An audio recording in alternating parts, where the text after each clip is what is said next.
so welcome to UKGK TV. I'm Bill Voice, and this is Dave Nicholson. How are you guys?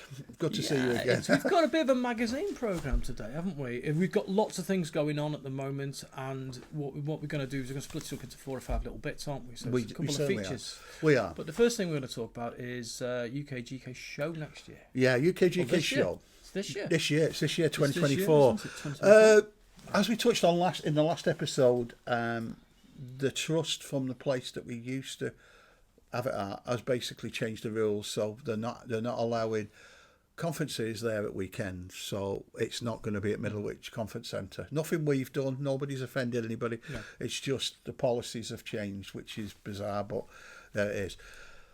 Biggest issue we have, guys, is that we've got 2 places that me and Bill have discussed earlier, and Bill seems quite happy with it. Well, I think both of them are viable, but one I particularly like. I have to say, it looks good. It's got a modern aspect. It's nicely built. It's got a bar. It's got food availability, which I think was great, and it does look good. And there's plenty of space. There's little interview rooms, isn't there, as well? Interview rooms. I think that sounds great. But you've been doing a lot of work on this, because it's not as plain sailing as people think, is it? It's not just like going out and saying, "Can I rent your venue?" Because not everybody seems to want to rent a venue. No, what I'm finding, Bill, is guys are getting this impression that it's like in a big plush hotel, which we have done that. They don't want it. These guys do not want model guys in the hotel. They just want conferences. They want suit guys. Yeah, they're looking for people from big business with suits, basically, aren't they? What they don't realise is our money is the same colour and the same validity as everybody else's. Yeah. And I don't think some of the bigger venues understand that the fallout money, what I call fallout money, is quite good. I mean, there's drinks, there's food. Yeah. You know, I mean, when we were to Wychwood, everybody was lovely. It was lovely. Wychwood was lovely. It was nicely appointed. People were great, but it becomes a point when anything like a Comic-Con or something, even a small one, when the cost of the venue outweighs what really the comeback for the vendors. Yeah, really, I mean taking Wychwood into consideration. Yeah. Wychwood, we went into COVID. So we didn't do the show, and then when I came back for a revised price after COVID, it was 6 times. Six times, guys.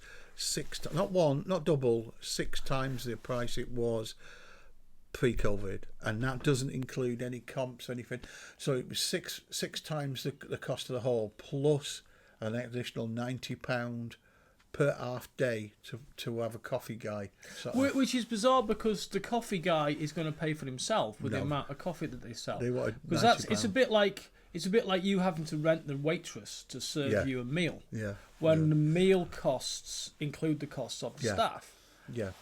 And wouldn't there have been somewhere then? I don't know. I think some of these places would rather leave rooms empty than rent them out. But, I mean, I think the conflict of interest is, if it's on a Saturday, they like to have the weddings there at these big posh hotels, and you've got to have a trade-off here, guys. I mean, we're looking for a place which is a particular type of place.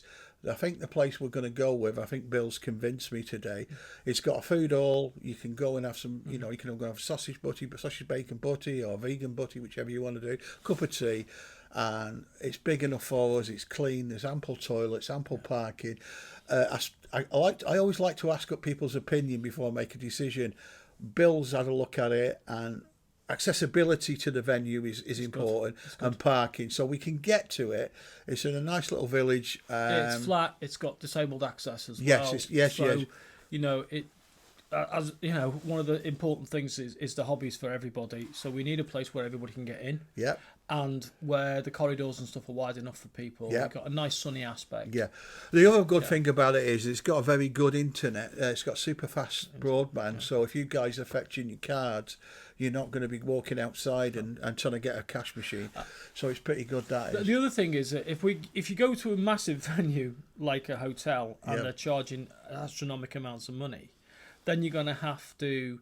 then inevitably you end up charging an entrance fee. Yeah, which we don't want to do, because that's not the point of it, is it? It's not a profit-making organisation. I mean, if you think about the number of people at Telford, and that was, what, 25 quid a ticket? Yeah, and as everybody said, somebody pointed out to me, all the big shows are not in glamorous it's an aircraft hangar, isn't it? Yeah, that's right. It's an aircraft hangar. And Horicon is in a warehouse, and it's like, so I've got to try and get my head away from that. And the other thing is, if you're spending £25 on a ticket, that's £25 you're not spending on a kit. Yeah. And that was the thing about Telford. Yeah. I bought some books and stuff like that. And I'd already paid £25. But I'd already paid £25. So that was £25. Because when I was salivating over one of those X Plus models, I thought, I've already spent £25. You know. So I mean, a ticket price is something you want to try and avoid. I think, because it's like charging someone to go into a shop.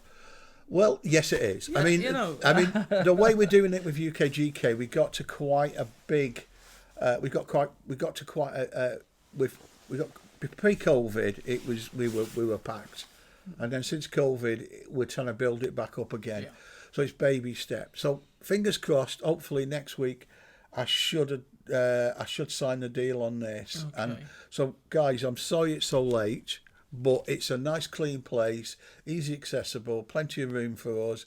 There's interview rooms for Bill to do his bits and pieces. There's food there, and most importantly for you guys, there's actually a bar that's being opened at 12. Yeah, and toilets. And toilets, lots of toilets. And if the weather's nice, there's a section at the centre, outside, so you can sit outside and look at your resin goodies. Bistro tables. Yeah, you can have cordon bleu. Cordon bleu hamburger. Yeah. And they do. Apparently, the speciality is what's it called? Yeah, beaver curry. Beaver curry. Yes, it's the same as normal curry, but a little hotter. Anyway, anyway. We've got to stop ferreting about, haven't we? Yeah. Anyway, some beautiful kits. Kits. I came in this morning and Dave's put some kits out in front of me, and one of them particularly excites me. We've kind of dwelled on the past over the last few weeks. We're gonna tell you now we're gonna give you some stuff that people haven't seen before. Yeah. Now these are exclusives coming to you guys. These are brand new, just available, just coming out, and just absolutely fantastic. First one up is a guy from Northern Ireland. It's his first go into the model kit. The guy's a lunatic with hammer.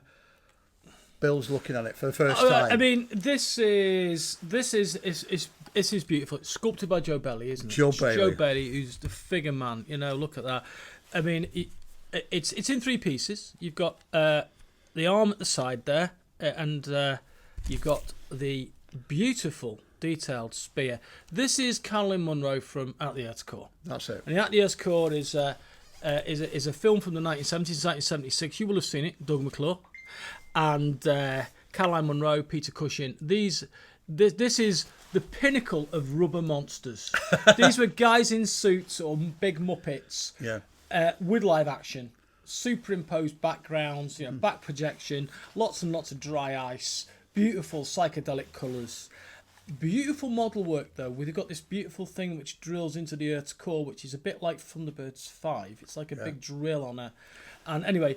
they go down in Wales. They go down through the mountains in Wales, and they end up in this like Earth's core, which is Edgar Rice Burroughs wrote the book. Yeah, and he had this concept of almost like a hollow Earth way before most people even thought about it. Yeah, it's like what we call a Dyson sphere. Anyway, so it's a place called Pearlandra, which is inhabited by lots of different races of creature and people. It's a little bit like John Carter, Warrior of Mars, but in the Earth's core.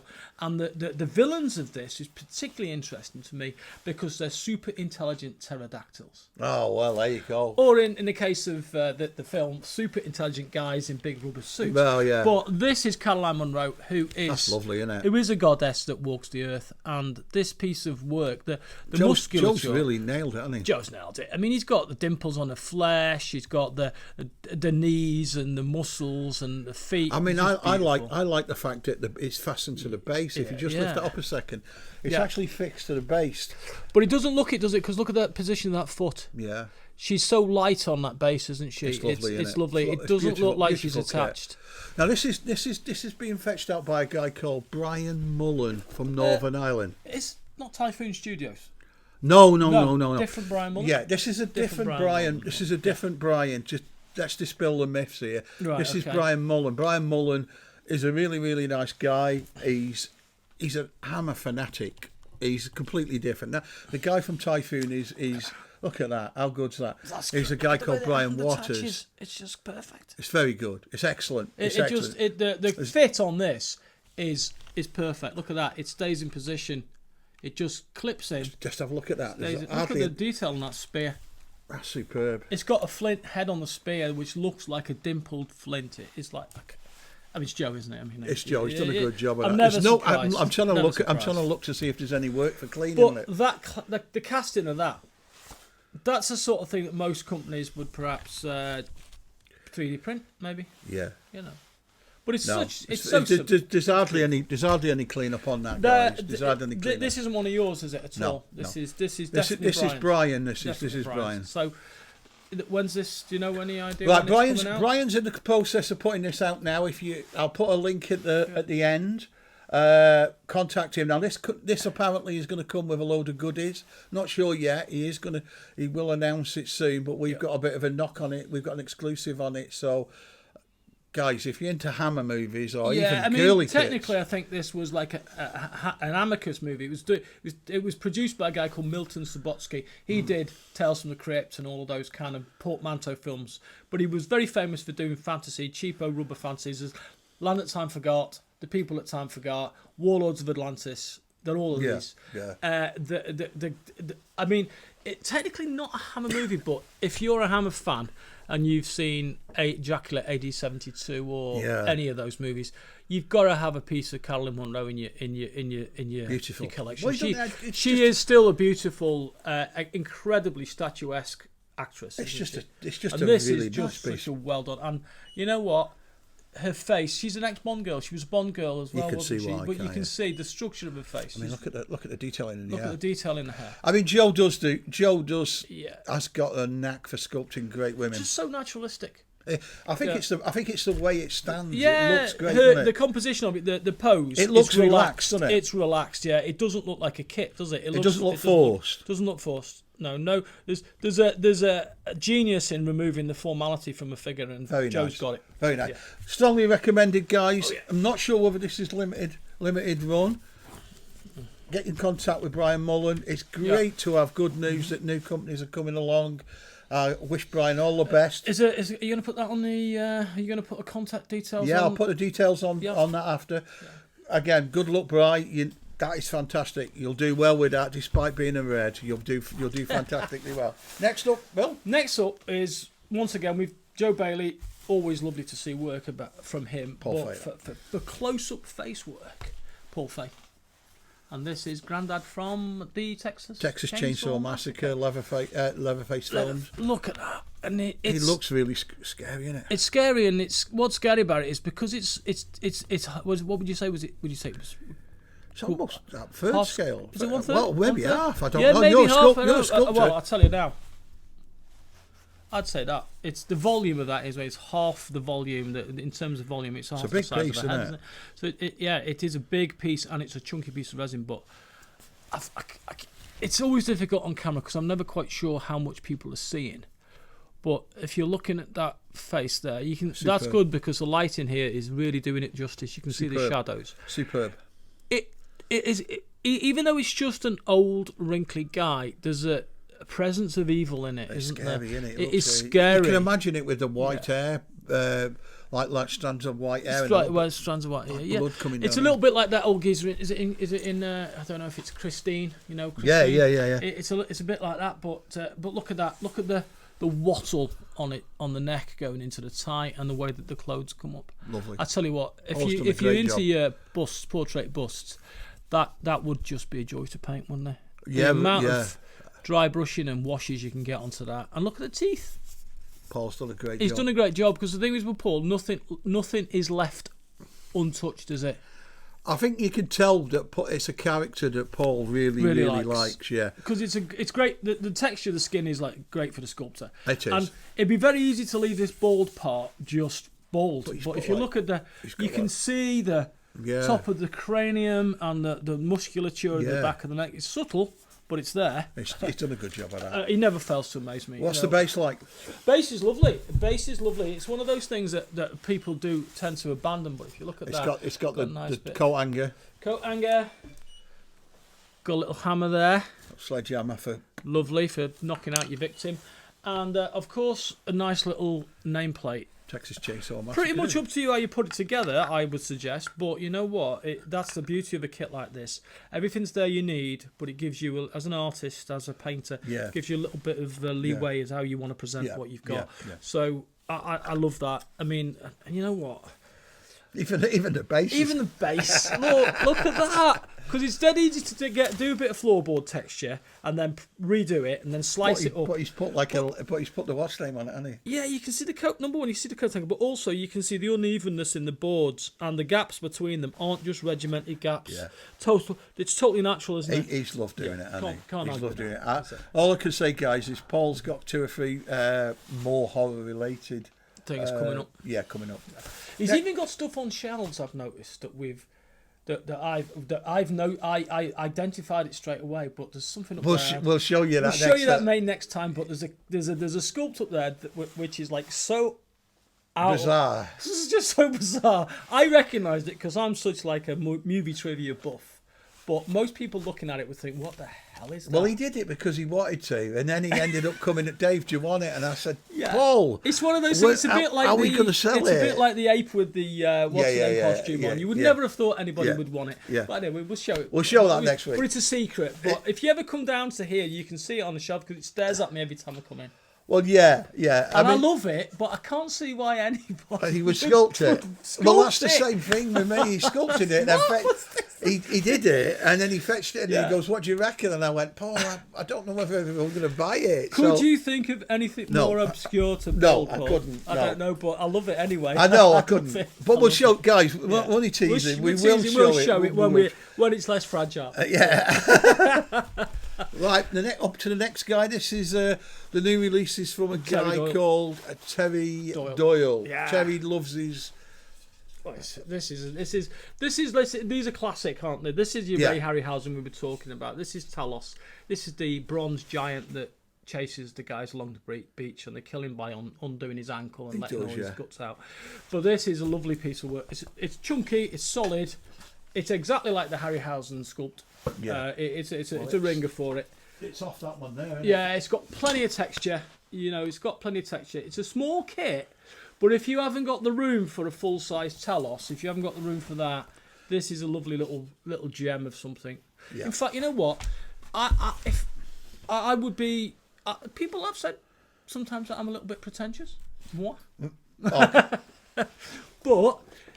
I tell you what, if I got that, I'd bronze that up. I'd use a bit of bronzer, a bit of Goldfinger on it, rub it up, and get it to looking really like bronze. And I'd have that in my study. In your study? Have you got a study? In my study, yes. Study? No, I have. I've got a spare bedroom with a desk in it. Yeah, study. But that's lovely. That's a lovely. That's available now. Yeah, that's continuing the series of the sort of chunky Ray Harryhausen size bus. Really nice, that one. This is another one. This has got more parts, but you can just see the basics of it. This is one of my favourite ever movies ever. I saw this as a child and it really freaked me out. I thought it was a dream, and then I realised it's quite famous. It's based on a story called Casting of the Runes. Do you know what I thought it was? It looks like Bungle without the teeth, doesn't it? Doesn't it? It does. Yeah. It's like my dog. Without the teeth. It does. But it isn't. It isn't a dog, and it isn't Bungle. I'm sorry, Terry, but it's not. But it's great. Not, but actually, if you do look at it, you can see that it's the demon from Night of the Demon. Now, what did the name of the film change? The American name of it and the British name are two different. Go on, I think the British one is Night of the Demon. Yeah. And I can't remember what Curse of the Demon. Curse of the Demon. I think the Americans is Curse of the Demon. It's called Night of the Demon in England and Curse of the Demon in America because I think there's another movie with very similar titles that came out at the same time in America. We actually do a large version, and this is why we had the small version done, which if makes any sense. Yeah. We do a large version, Curse of the Demon, which we purchased. It was sculpted by Joe Ladati, and the reason we had the small version because everybody wanted the big one, and then there was people that said, "Well, it's too big. Can we do a small one?" So kind of spawned the small one. We'll show you in the next episode, or one of the next episodes, the larger one. But you get the dentures in, you get the ears and the horns, of course. Yeah, there's a couple of bits to glue on, but it's dead simple. The controversial film in the sense that the director was in two minds whether or not to show the demon. But I'm glad he did show the Demon now, because it's given an opportunity for like 1 million garage kits, hasn't it? There's not that many, but it's very surprisingly when Rachel. I'll tell you the story about the big one. Right. Got the big one, and basically Rachel got it as a commission to paint, and the amount of people that said, "Oh, I'll have one of them," and I'm like, "Well, no, this is a American one." So basically, what I did is I contacted the guy in the States and said, "Listen, what you're doing with the Curse of the Demon bust, I'm getting by Joe Lodati, because I'm getting loads of people asking me." And he said, "Well, I'm selling up. I'm if you want it, this is how I went, yeah, I'll have it." So I ended up buying it, and so that's how we ended up with 2 Curse of the Demons. I looked at it and thought, "Gosh, the character looks really sort of. It doesn't look. It looks scary." Can I give you a bit of trivia? Go on then. A bit of trivia. This is related to Kate Bush. She did an album called The Hounds of Love. Yeah. And The Hounds of Love has a clip of Night of the Demon sampled in that song. And there's a bit where it says, "It's coming through the trees." And that's directly from the Night of the Demon. And I think it chases one of the characters through the trees, and then it looks like the guy gets electrocuted. Yeah. But you don't know if the guy really did get electrocuted or he got killed by the demon. But there's it's like slightly psychological. Yeah. But you do see the demon and the electric crashes down on him, electrocuted. And that bit in The Hounds of Love where it says it's coming through the trees. Yeah. That is Kate Bush's homage to this movie. I've seen this a long time ago. What's the relevance of Stonehenge on it? Well, basically, it's because the demon, it's an ancient British sort of Celtic demon that this magician sort of like guy. And he's a magician in the old-fashioned sense. He actually is a magician, and he does kids' parties and stuff. But he's a wealthy guy with like a bit of a coven. And basically, the thing is, if he gives you the runes, you're cursed. The only way to stop yourself being cursed is to give the runes back to him. I'm not going to spoil it. No spoilers, because it's an old film, but you know what? I'd watch it. There's some really genuinely scary parts in for a 1950s movie. Dana Andrews is the main guy. So these are still available, or these are now available for myself. The Telos and the Grandpa are now available for ourselves. They're ready to go, guys. So if you're interested, contact me direct or contact us on the website, whichever. Beautiful people. What are we doing now, Bill? The last bit is... You're in your element now, aren't you? It takes us back to like 4 or 5 weeks ago when we were looking at TV series, and now we're influential here. And I know people love to look at kits and what's available. Now, obviously, this is the Zante Misfit, and it's a beautiful little sort of... Yeah, it fits in there, yeah. It fits in there. You've got your bits and bobs. You've got the antennas, haven't you? But it's the head of the Zante Misfit. So if you haven't got a room on the shelf for the whole body, because this is like somewhere between an ant and a wasp, isn't it? Yeah. But it's got these really evil little faces on them, and I think you can see the effects in it look a little bit clunky and a bit artificial. But when you look at the actual model of it and you look at the evil look on this face, actually it's one of those things that. It's quite scary, isn't it? Because it's real time and it's a physical effect, you can actually forgive the old-fashioned nature of it. But that little evil face... Now, this one, again, is sculpted by Terry. This is another one of Terry's, isn't it? This is the reason why we did this one, is because we had so many people from the last episode asking us about Outer Limits. Outer Limits, yeah. So Terry said, I'll do you a bust, I'll do you a couple. See, Terry's doing a couple more Outer Limits busts for us, just because he loves it. Basically, I don't know. We're going to have a series of heads, aren't they? Yeah, like little busts like that. Little busts like that, but these are really worth collecting. Well, if you're into I mean, to be honest, it's not something that I'm mad about. No. But after seeing how popular it is, we cast the first 2 through last week. They put them on the shelf. First day they were on the shelf, they went. So it is a popular character, which is great. I suppose it's really popular. So, Bill, now to your favourite bit. That's the end of the kit stuff. I mean, Dave's very kindly allowed me to have a little bit of 5 minutes on dinosaurs. Go on, basically, the reason he's letting me, because I just want to say hello to a lot of guys in America that I know. Yep, please do. Very nice guys, great guys, all involved in the hobby in some way. You obviously know that I'm a dinosaur sort of man, and I've done some cards because I like being teacherly. And obviously, there it is. There's my little cue card. It says dinosaurs on it. And, Aurora, Lindbergh, Airfix, Pyro, these are ancient names of kit producers from the past. I mean, Airfix is still going, but I think in a kind of slightly reduced kind of thing, it's drawn itself back to just doing military vehicles and planes, hasn't it? It's not like what it was in the 60s when it did construction kits, it did monsters. It did like royalty figures. It did motorcycles and cars and all those sort of stuff. And obviously you've got Tamiya, amazing kits from Tamiya. Once again, the Japanese, whenever they start to do anything, they do it really well. Yeah. And Tamiya kits, all of these kits, and Revel, all of these kits are on that sheet because they all did dinosaurs. And when I was a kid, the most available ones were Aurora, prehistoric scenes, and obviously Pyro, which later became Lindbergh. They did these lovely little dinosaur kits, which are very ancient, still in production, but they're really old-fashioned. And my dinosaur, the dinosaurs I love are ones that just look like big lizards. I mean, we saw a nice one today by, was it Joe Lodati, did he? What was it? It's Steve Fawkes. Steve, Fawkes, yeah. Steve Fawkes, do you know Steve? I think it was Steve. He does beautiful stuff. Lodati does some good stuff dinosaur-wise, doesn't he? Some amazing. And Fawkes Joe and does all some of those, fantastic. all those places do. Do you know a guy called Mick Wood? He does. Mick Wood does some. And was it at the show last year doing dinosaurs? What's his name? Ooh, now you're asking me. He was working for a toy company. Oh, I know who you mean. Yeah. Terry Morton. Terry Morton, yeah. Basically, there's a little bit of a lot of these guys now. They work. The people I'm going to talk to you about very briefly, that we are all involved in Aurora Prehistoric Scenes, which is a defunct series of kits which fit together to make a bigger scene. Mm-hmm. The guy who's the gatekeeper for this, and I want to say hello to him particularly because he's quite influential on what I've been doing over the last 10 years, is a guy called Trevor, and his name is Tilisari, and I'm sorry, Trevor, if I've got your surname wrong, but Trevor is the gatekeeper of what's left of Aurora Prehistoric Scenes. He's got a website, and he also coordinates anything that's produced, any garage kit that's produced that relates to Aurora Prehistoric Scenes. He makes a record of it. Right, okay. He takes photographs of it. So if you go onto this site, it's well worth going, first of all, for the nostalgia value of these 1970s styrene kits. Right. But also, in the menus, you can see a thing called add-ons. And if you go into add-ons, you can see that there's a whole world of people that build, design, and sculpt dinosaur kits deliberately in a sort of a kind of almost wonky kind of old-fashioned manner, so they fit in with these kits. So the original kits, there was only a handful of them, but there's so many add-ons and so many resin kits now that if you built the layout would fill your house. Yeah. You know. So just so I want to just shout out to Trevor and say thanks for being the gatekeeper of all things.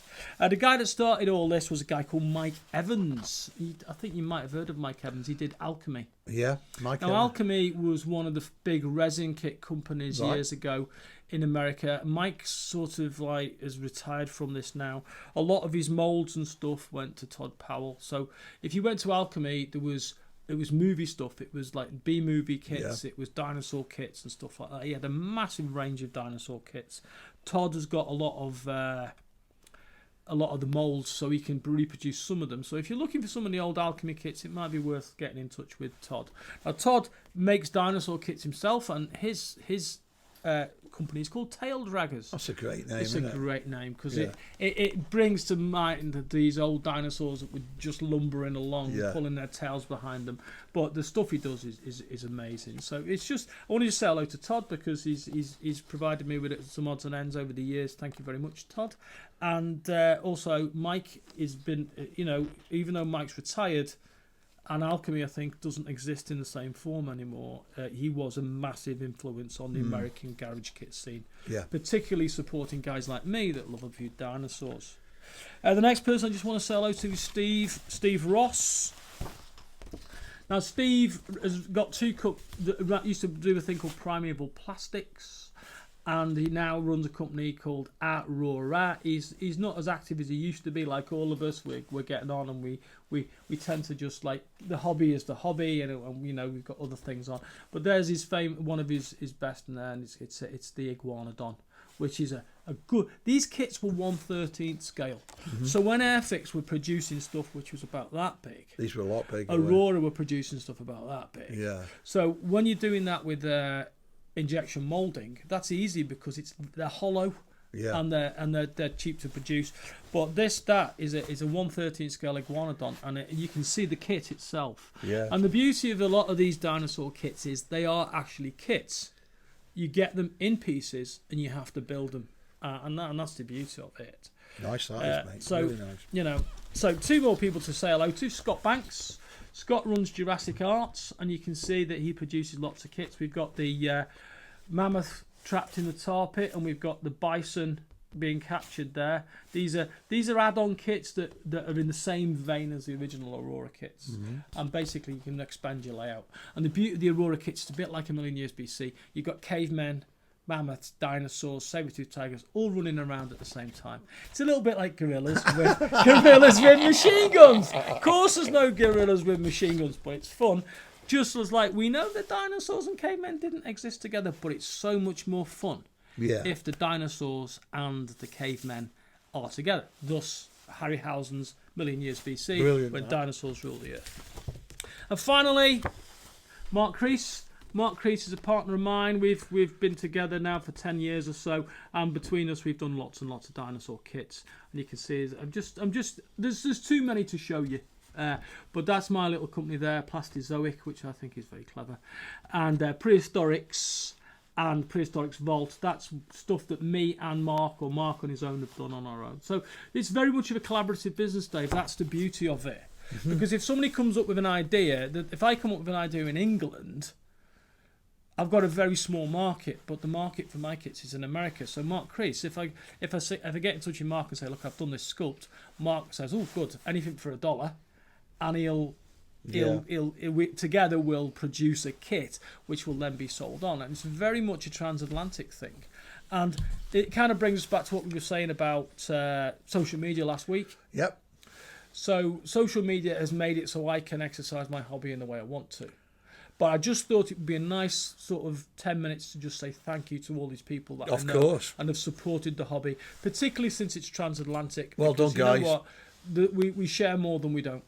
We do, and I think to be perfectly honest with you, it does translate over to the garage kit side, so it is important. Yeah. Some of the names I am aware of that you've said, and I think that you've got to pay homage to these people. Yeah. Because fair play, we wouldn't be here today, would we? Because people like Mike Evans, he started Alchemy Works, and he brought garage kits in America to a wider audience. Yeah, definitely. Because he had films, he had flying saucers, dinosaurs, famous figures, horror characters, and if you go onto his site, it's a bit like there's another site called Escape Hatch Hobbies. Yep. And one of the things that both Mike and Escape Hatch do is they produce parts for kits that exist, so you can expand the imagination around them. So if you buy an Aurora Dracula kit, you can build a little bit of a castle around him and all of that, you know. So the beauty of the garage kit business is that because it's short run and the people who are into it are in the hobbies themselves, they're not necessarily going to be making a profit, but what they are trying to do is satisfy a customer need, even if it's not based on a profit. Do you plan on doing any kits yourself this time? Well, I've got. I tell you what, I've got one that's half cast. It's a little sort of Triassic dinosaur kit. But you know what's killing the hobby at the moment for the transatlantic trade? Postage. What's killing postage? Now I sent a Ceratosaurus head, which is an old I had a spare Alchemy one, and somebody in America was so desperate for it they were willing to pay me the postage. So I gave them a discount on it because I didn't want to make too much of a profit on it. And I took it. It weighed about 400 grams, right, which is less than half a kilo. It cost me the best part of 20 quid. Wow. To send it. Wow. Tracked and signed. Now I always send it tracked and signed because you know what? You can't trust it to arrive in England.